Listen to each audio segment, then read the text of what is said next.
जहां पर जिले में हो रही बेमौसम बरसात से गेहूं की फसलों को भारी नुकसान होने से किसान खासे परेशान हैं। बारिश से गेहूं की जौ की फसलें खराब हो गईं।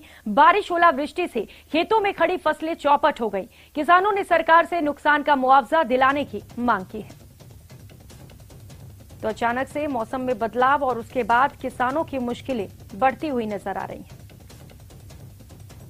राजसमंद में पिछले 2 दिनों से बारिश और हवा भी चल रही बहुत भारी, पर उसके वजह से फसलों की बहुत नुकसान हो गया है और फसल आड़ी पड़ गई है।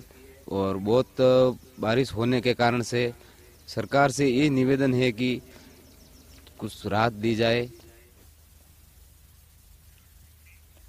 तो वहीं धौलपुर में भी मौसम का मिजाज अचानक से बदल गया। बारिश के साथ ओले भी गिरे। सुबह से ही यहां ठंडी हवाएं चल रही थीं। बारिश और ओलावृष्टि से किसानों की फसलों को नुकसान पहुंचा है। राजाखेड़ा उपखंड के बरसला गांव में ओले गिरे।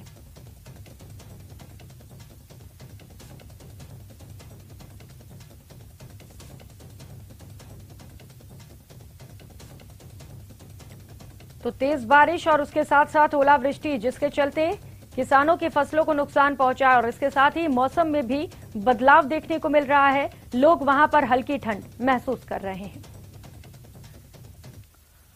और रुक लेते हैं इस बीच मिल रही बड़ी खबर का। जयपुर से ये बड़ी खबर सामने आ रही है, जहां पर वीरांगनाओं का धरना प्रदर्शन लगातार जारी है। बड़ी खबर और बड़ा अपडेट आपको बता दें, सचिन पायलट के घर के बाहर लगातार वीरांगनाएं धरना प्रदर्शन कर रही हैं। बारिश में किरोड़ी लाल मीणा भी धरना स्थल पर ही मौजूद रहे। तो आज जमकर बारिश देखने को मिली और इस बारिश के बीच भी सांसद किरोड़ी लाल मीणा लगातार धरने पर डटे रहे। कई दिनों तक धरना प्रदर्शन करते हुए शहीद स्मारक पर ही उन्होंने रात भी बिताई और वीरांगनाओं की मांगों को लेकर लगातार वो सचिन पायलट के घर के बाहर धरना प्रदर्शन कर रहे हैं। बारिश भी उनके रास्ते को नहीं रोक पाई। बारिश चलती रही और इस बीच सांसद किरोड़ी लाल मीणा का धरना प्रदर्शन भी जारी रहा। तो सचिन पायलट से उम्मीद है, सचिन पायलट वीरांगनाओं के बीच भी पहुंचे थे। उन्होंने कहा था कि मांग जायज है, उनकी मांगों पर वे सुनवाई करेंगे, मुख्यमंत्री अशोक गहलोत से बात करेंगे और इसी को लेकर लगातार वीरांगनाएं अब खुद सचिन पायलट के घर के बाहर मौजूद हैं। अपनी मांगों को लेकर पिछले कई दिनों से वीरांगनाएं धरना प्रदर्शन कर रही हैं। सहयोगी बाबूलाल हमारे साथ जुड़ चुके हैं। बाबूलाल, बारिश के बीच भी धरना प्रदर्शन जारी है, अभी क्या कुछ तस्वीरें वहां से? जी बिल्कुल, किरोड़ी लाल मीणा भीग गए, इसके बावजूद भी उनके जो हौसले हैं वो कम नहीं है और आज थोड़ी उनकी हिम्मत और हौसला थोड़ा और बढ़ा है। जब राज्यपाल ने मुख्यमंत्री अशोक गहलोत को चिट्ठी लिखी है, उसके बाद किरोड़ी को लगता है कि अब ज्यादा दिन का संघर्ष नहीं है, सरकार को वीरांगनाओं की बात मानने पर मजबूर होना पड़ेगा। तो उत्साह है उनमें, भले ही उनके टेंट के ऊपर तेज बारिश हुई, वो भीग भी गए, लेकिन वो रुकने वाले नहीं है। यही कह रहे हैं कि रात में यहीं गुजारूंगा, ये बारिश और ये आंधी और ये तूफान जो है मेरे हौसलों को पस्त नहीं कर पाएगा। तो किरोड़ी लाल मीणा ने ऐलान किया है कि वो लगातार धरना प्रदर्शन जारी रखेंगे और सरकार को पर दबाव बनाएंगे और उनकी जो मांग है वो मनवा करके यहाँ से लौटेंगे। बिल्कुल, उनके हौसले पस्त नहीं हो रहे हैं बाबूलाल। और इसके साथ ही राज्यपाल कलराज मिश्र ने भी सीएम को पत्र लिख दिया है।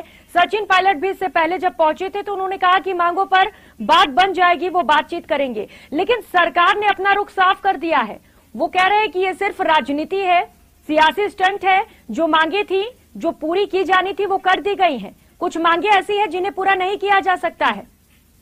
जी देखिए, गवर्नर के लेटर के बाद में सरकार फिर से विचार करेगी कि क्या ये मांगे मानी जा सकती हैं। इसके लिए जल्द माना यही जा रहा है कि अगले 1-2 दिन बहुत महत्वपूर्ण है, क्योंकि मुख्यमंत्री अशोक गहलोत को राज्यपाल की चिट्ठी लिखना बहुत अहमियत रखता है और राज्यपाल ने कहा है कि यथोचित इनकी मांगों का आपको समाधान करना चाहिए। वीरांगनाएं इस तरह से अगर परेशान हो रही है और मेरे समक्ष आकर के उन्होंने इच्छा मृत्यु की बात कही है, तो ये मामला गंभीर है और आप इसमें जो है सम्मानजनक इनकी बातों को आपको स्वीकार करना चाहिए और पॉजिटिव वे में आपको सोचना चाहिए।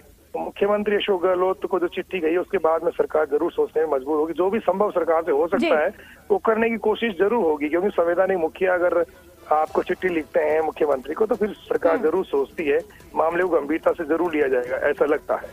बिल्कुल बाबूलाल, गंभीरता से लिए जाने की जरूरत भी है, क्योंकि जिन जवानों ने देश के लिए शहादत दे दी, कम से कम उनके परिवारों की तो सरकार सुने। बहुत शुक्रिया आपका बाबूलाल इन तमाम जानकारियों के लिए।